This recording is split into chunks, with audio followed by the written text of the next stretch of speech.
ಎಲ್ಲ ರೈತ ಬಾಂಧವರಿಗೂ ನಮಸ್ಕಾರ. ನಾವೀಗ ತುಂಬ ವಿಶೇಷ, ಇವತ್ತು ನಾವು ದಾವಣಗೆರೆ ಜಿಲ್ಲೆಯಲ್ಲಿದ್ದೀವಿ. ಗ್ರೀನ್ ಪ್ಲಾನೆಟ್ ಸಂಸ್ಥೆ ಕಳೆದ 23 ವರ್ಷದಿಂದ ರೈತರಿಗೆ ಒಂದು ಮಣ್ಣನ್ನು ಉಳಿಸ್ಕೊಳ್ಳೋದ್ರ ಬಗ್ಗೆ ಎಲ್ಲ ಪ್ರತಿಯೊಂದು ಕಾರ್ಯಾಗಾರ ಮಾಡ್ತಾಯಿದೆ.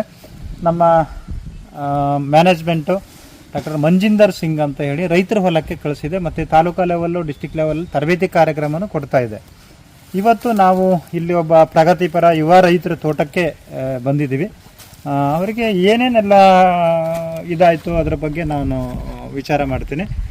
ಎಲ್ರಿಗೂ ನಮಸ್ಕಾರ ಸರ್. ನಮಸ್ತೆ ಸರ್. ತಮಗೂ ಕೂಡ. ತಮ್ಮ ಹೆಸರು? ಮಂತೇಶ್ ಸರ್. ಈಗ ಟೋಟಲ್ ಎಷ್ಟು ಗಿಡ ಇದೆ? ಇದು 1450 ಗಿಡ ಇದೆ.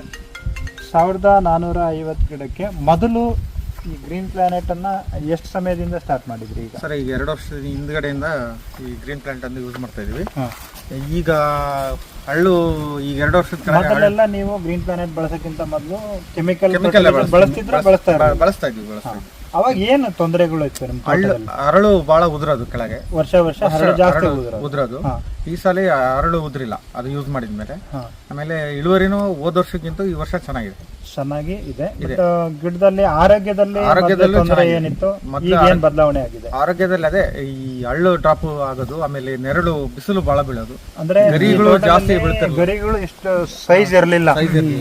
ಈಗ ಪೂರ್ತಿ ಎಷ್ಟು ಬೇಕು ಅಷ್ಟು ಎಲೆ ಸಂದಲ್ಲಿ ನೆರಳು ಬರ್ತಾ ಇದೆ, ಉಳಿದಿದ್ದು ಕವರ್ ಆಗ್ತಾ ಇದೆ. ಇವತ್ತು ತಮ್ಮ ತೋಟಕ್ಕೆ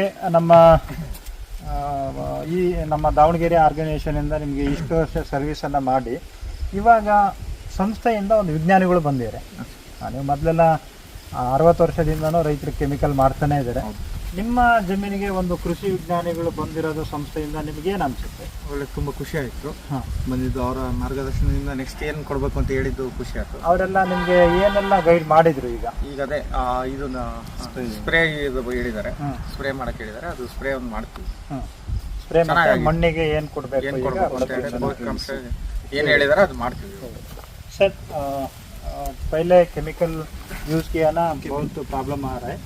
वो यूज़ करने के बाद ये पत्ते लीफ